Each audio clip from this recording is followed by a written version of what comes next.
Alan, one of my buddies who was watching the show on Facebook, mentioned that he's not going to hear the name Jean-Jacques Rousseau that often on many other YouTube channels. But that's just the high quality of crap that I shovel every day, everyone from French philosophers to dick jokes. I heard a funny story about Rousseau. Oh, tell me about the story. Well, he wrote, of course, a social contract, and apparently had a lot to say about how people should be raised and their children and that sort of thing as well. And but he didn't want to raise his child, so he dropped him off at an orphanage. Oh, wow. How about that? Which I thought was great. Just what's up, Cindy? Yeah, I'm not really surprised. Whenever either a prolific writer or at this point, after seeing all the people who I liked artistically just to be shitbags, right? By the way, I think that's true. I don't know for a fact that's true. Well, I wouldn't be surprised if it is. I don't know. Like Louis C.K. and the guy who did Buffy, Joss Whedon. They don't even have the consideration to wait until they die to have all these horrible things come out about them, right? So now I think, and tell me if I'm wrong on this, the best thing a person can do is just assume that every artist that they like is basically some kind of dirt person, is some kind of it's that they, not you, Telvin, I like your music, you're not a shit person, but but if you got really, really super popular, then maybe I'd have to start having second thoughts. But maybe that's not a bad default position, and work up from there. Dr. Kennard, I think you might be onto something, because I seem to remember that famous poem. I can't remember if it's Shelley or not. Ode to a Grecian Urn. Yeah. Well, someone was writing about there was a discussion about bad things artists do. And someone said, I don't care if so-and-so ripped off his grandmother. Ode to a Grecian urn is worth a dozen disappointed old ladies. It's just, wow. I will say this, is that once again, I think it's okay to like someone's art while still realizing that they're a dirtbag. It was John Keats, by the way. Oh, Keats. All right. What's up, Brainbug? Yeah, I like all the comedians that everybody's hating. Well, Chris Rock, man. Yeah. You gotta wonder if there was any backstory, right? If there's any backstory if there was already beef between him and Smith. I only know as much about them as anybody else does. But Demi as G.I. Jane was just hot as hell, and Jada's just beautiful. I don't, her or not. Well, once again, man, Will Smith seemed to be okay with the joke until he saw that she was upset by it. Yes. And that's what triggered the whole thing, is that, once again, you got to wonder what's going on in their marriage. You got to wonder what's going on in his head. So, yeah. That's the thing that got him up out of his seat. Also, I think psychologically, by laughing at the joke and seeing his wife was upset, he was mad at himself for having disappointed his wife, and then felt prompted to put a show up that he had. Brainbug. Who was standing up for her. Hello, Brainbug. Good morning. Up, beautiful? Good morning, everybody. How you doing? Oh, all right, I suppose. I'm off work right now because I got to go see my daughter at the hospital in here a little bit. So nothing to worry about or freak out about. But I got to go visit her, and I have a little bit of time beforehand. And guess who was live and chatting and had a little panel going? Andy Hall. And here I am, and it's been forever. And how are you guys? Good. Busy, but good. Yeah. How about you? How about you, Brainbug? Well, I was up late, just diving into this Twitter and Facebook threads about Will Smith and Chris Rock and kind of what's going on there. And there's a lot of people have different opinions. And so a lot of people shocked me with saying, yes, he had every right to. Chris's joke was ableist, which I'm not going to disagree with. As someone who's worked with developmentally disabled and people struggling with disease, it was ableist joke. I don't know that saying that the shaved head thing, called that G.I. Jane, was necessarily ableist, just because it's strictly talking about the shaved head, which is from what I understand, is a more popular now hairstyle for African women, just in general. So I like the shaved head for women. Yeah, I think when a black woman, to my opinion, just my opinion, I'm attracted to that, and I think it's very sexy. That's my opinion. But regardless, if she's struggling with some health issues and Rock knew about that and then made that joke, that's a whole different story. I don't know if he knew that her hair was shaved like that for health reasons. That's where it lies for me. Now, nothing excuses what Will did. Yes. But we are emotional animals, and I think he does have the opportunity to make it right by saying, by not making it right is saying that the Spirit of the Lord took hold of me and made me do it. That is not the direction to go. Yeah, right. There, and you're spot on with that, Brain Bug, is that there are ways of making things right. And if Will Smith couldn't find the words to make it right that night, then he still has opportunities to make it right now. I want to see a Netflix special for a new show, Chris Rock Bitch Slapped. I saw that joke. I saw you say that. Yeah, but I wanted to say it again because that's what I do. Cindy Plaza wrote, speaking of Joss Whedon, here's a quote from Firefly that's relevant. It's my estimation that every man ever got a statue made of him was some kind of son of a bitch or another. It isn't about you, Jane. It's about what they need. I think that's an interesting comment about Joss Whedon. Yes, Firefly is such a good show. It's a shame it never really caught fire. Yeah. You can still watch it though. Watch that season. Yeah, but I've watched all 12 episodes and the movie. It's a good show though. It's like watching a mini movie kind of, because there's some resolution at the end of that season, right? Yeah, I guess. I don't know. I know. I wish there was a second season too, where they'd come back and do like a what is it, 20? Would it be 20 years later now? 15 years later? Oh God. They could do that. That'd be freaking choice. Firefly without Joss Whedon. Yeah, well, Joss Whedon's become a bit of a problematic character anyway. Well, there are a lot of people who are generous in general, but not good in particular. So they might give a lot to charities and go out and promote them, but they will be uncharitable in, say, dealing with a nervous actor or someone facing production difficulties on set. Directors, I think that there is I think having the job incentivizes you to be a jerk, because on set typically you're God, right? I mean, your word goes 9 out of 10 times, and so I think that brings out the worst aspects of our species.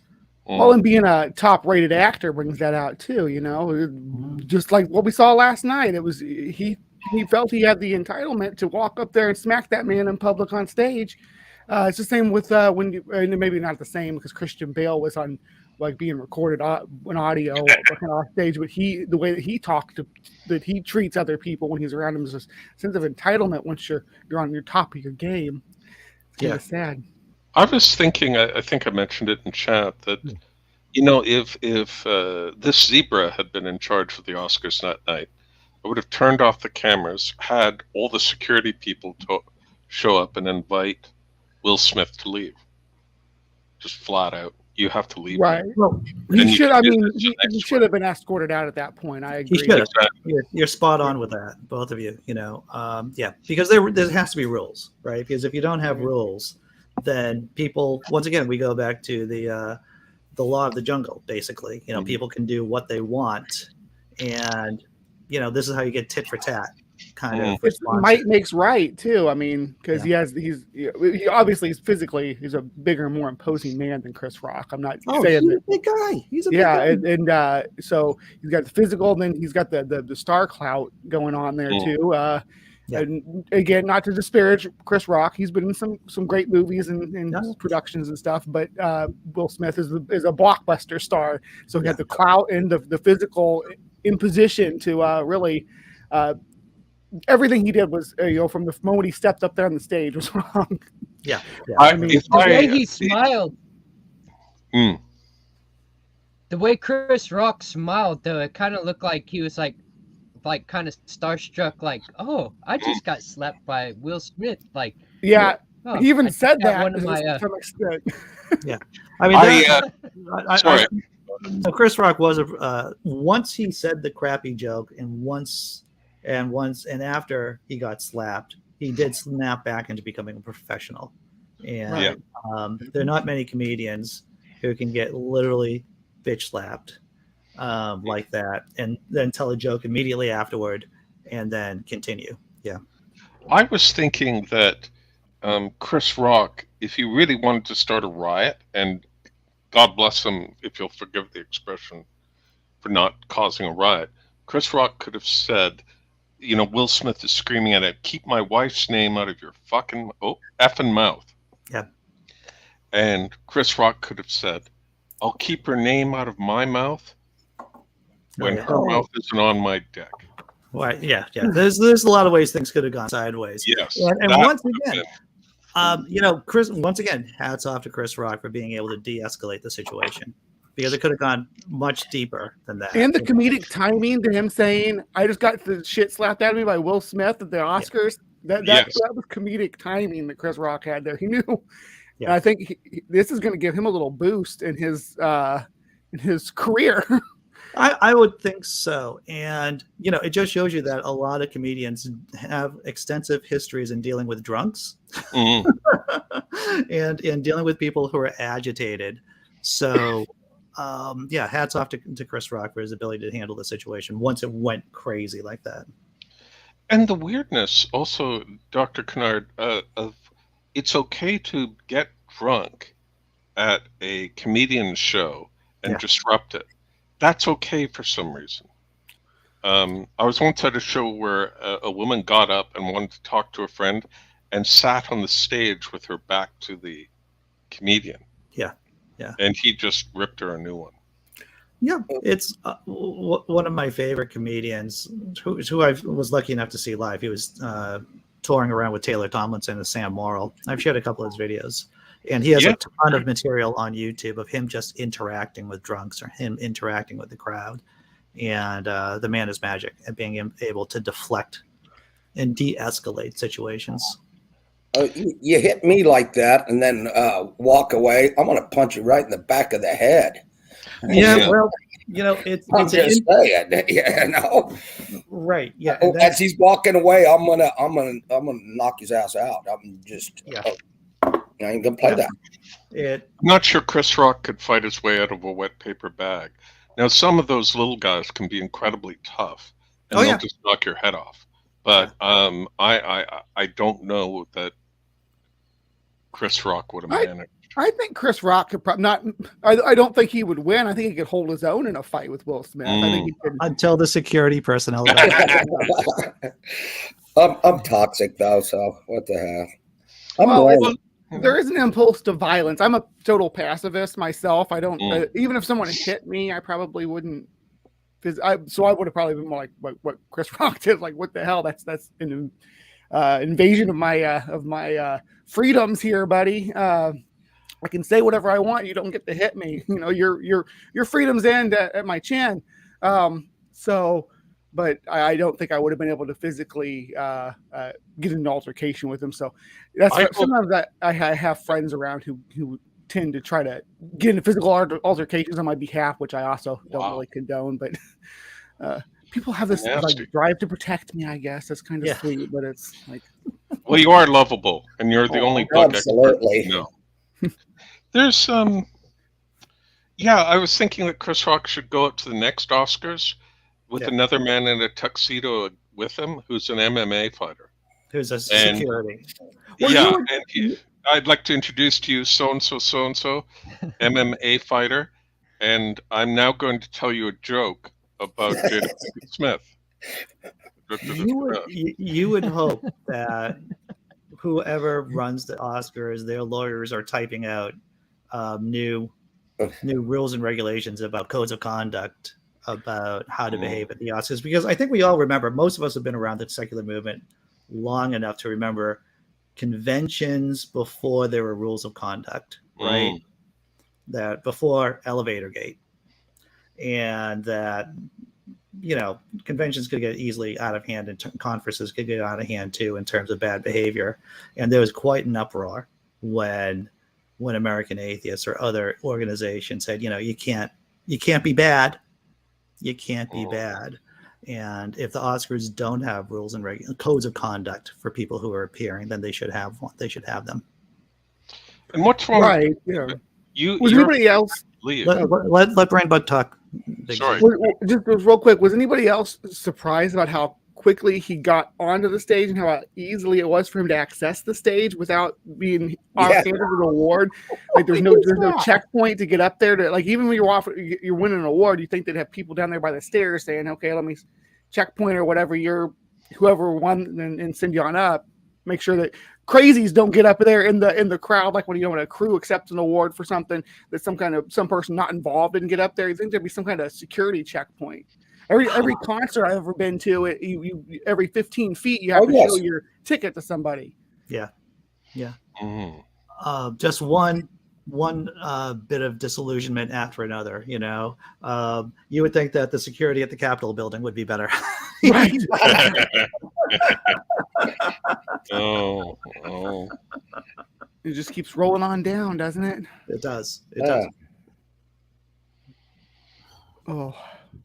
Tobin, you've been quiet this morning. Aren't they having marital problems anyways? I thought I heard something. Yeah, she confessed to an affair. Okay. I thought I heard something like that. Was it with him? No, it was not. Oh, okay. I don't know. I thought it was an open marriage. It was with a really good-looking guy. So he's really attractive. I don't know. I can't remember what his name is now, but I've seen pictures of him. Yeah. But yeah, and maybe there's a lot boiling up underneath Will Smith. You can kind of. That's what I thought too, Brain Bug. I thought, and that's what I mentioned in the first show, is that if he was in a good space in his marriage, would he have reacted the same way? And I don't know if he would have. So you can pull the God card and make it all right afterwards? It's always that way. It isn't always, because it isn't always, but there just is such a strong incentive for people to pull out the God card when they've done something horribly wrong. What he should do is pull out the spouse card, be like, look, when I was at home, my wife asked me how I look, and I did the spouse thing and said, you look great. And she's like, oh, my head looks terrible. My hair looks terrible. No one's going to even notice your hair. No one's going to mention your hair. You look fine. Let's go.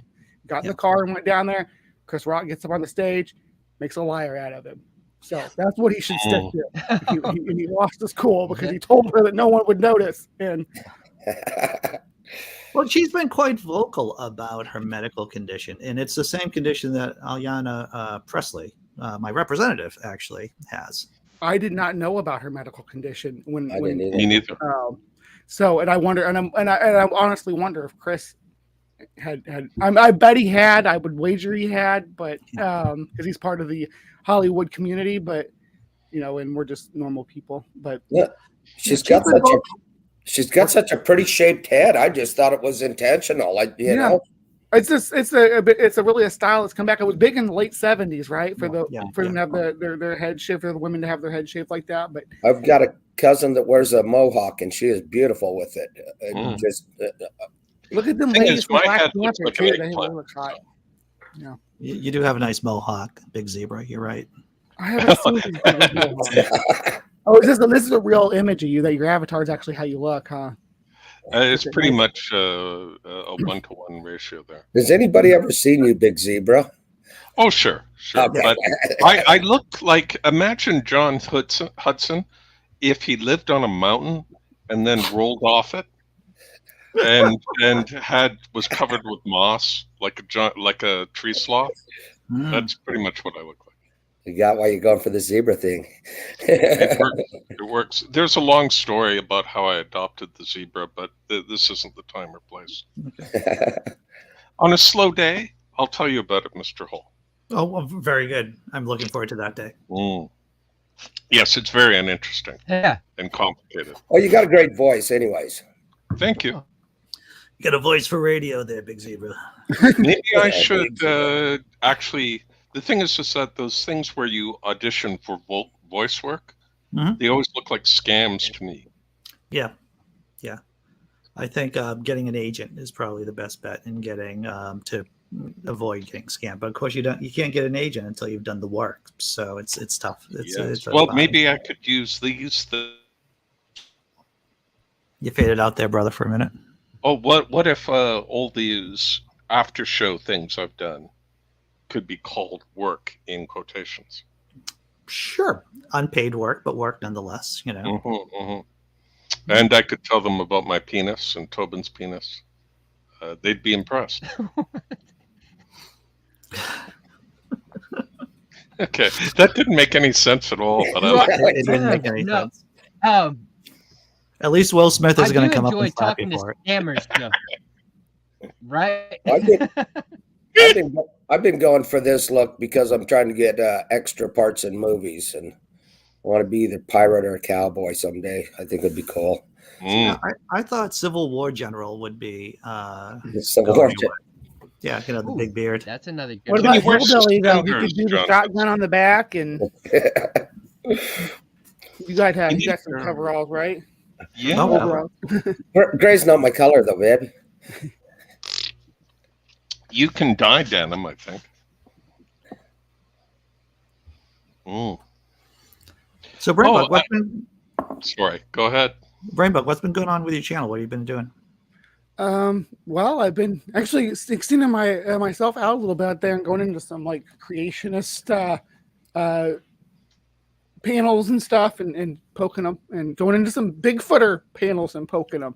I engage with all the people who believe the things and try to figure out why they believe the things and what makes them think the things are real. So that's kind of my goal when I go in there, and I try to be really nice with them. Sometimes they get irritated, but I generally keep my cool. But I got some more stuff like that coming out. People seem to enjoy watching me make some outreaches. So that's what I've been focusing on here the last couple of months. So I really enjoy your bug talk. Wow. The what? The bug talk and the crypto corner. Yeah, Life in the Hive. That's my bread and butter. If you haven't watched Brainbug's channel, you gotta go. It's just Brainbug, right? Yeah, the channel's Brainbug. The show's Live from the Hive. It's on Saturday mornings, 9:30 a.m. And we do.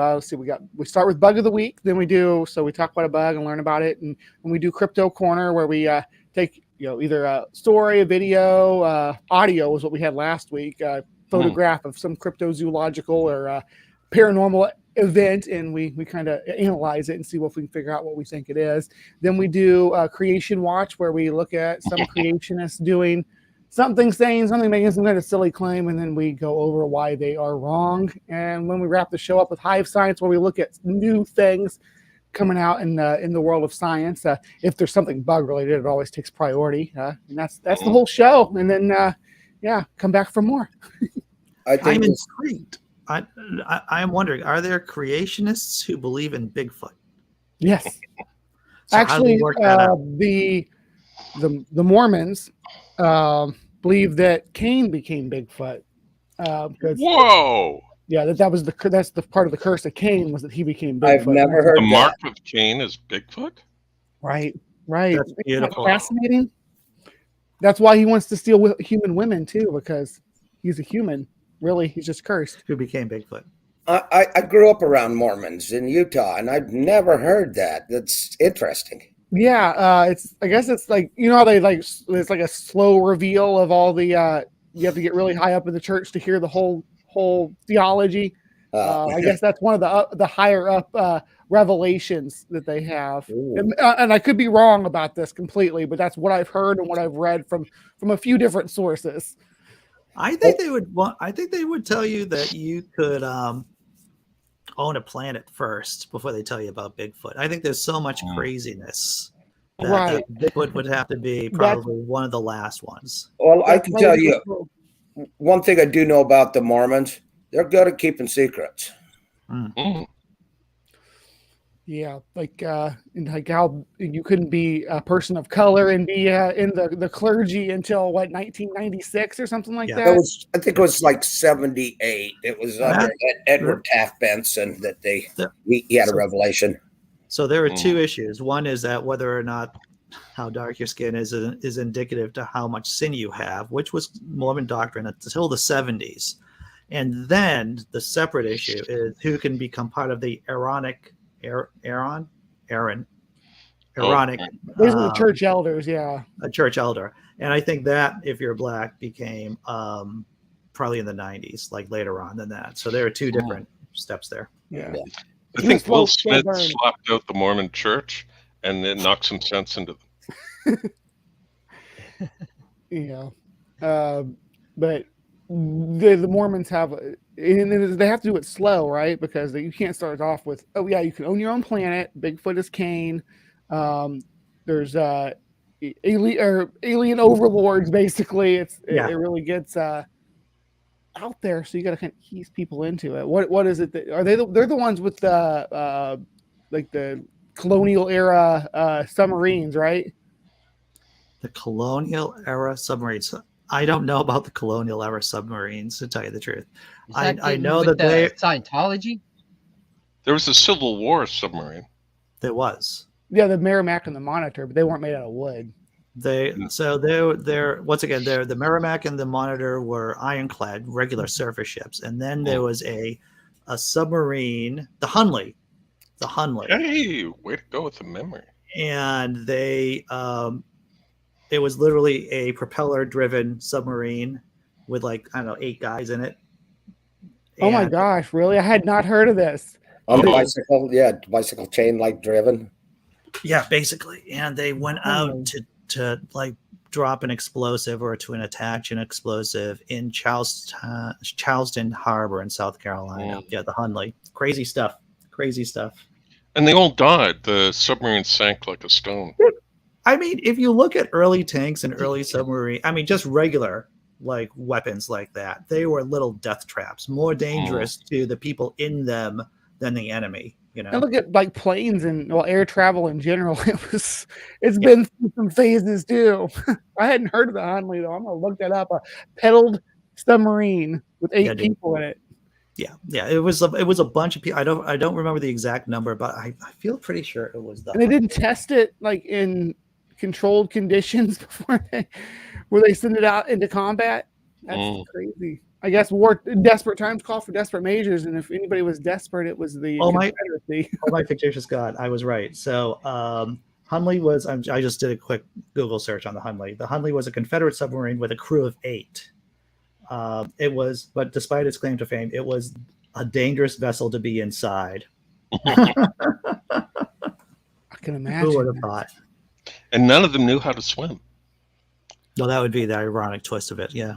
Who the hell would get into that without knowing how to swim, too? I just made that up, Rainbow. Oh, okay.